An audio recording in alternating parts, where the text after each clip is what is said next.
હાટકેશ રાજકોટના સ્થાન દેવતા અતિ પ્રાચીન હાટકેશ્વર દાદાના મંદિરમાં આરતી સમયે આજે હાટકેશ જયંતિએ દાદાના દર્શનનો અને આરતીનો લાભ લેવાનો મને અવસર મળ્યો.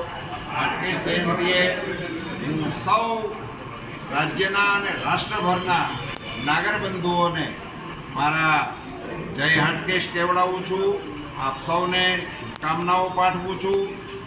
ભગવાન શ્રી ભોળાનાથના હાટકેશ સ્વરૂપની આરાધના વિશ્વભરના નાગર બંધુઓ કરીને એમના ઉપાસ્ય દેવની આજે આશીર્વાદ લેવાની ઘડીએ આપ સૌને મારા ખૂબ ખૂબ જય હાટકેશ સાથે જય મહાદેવ.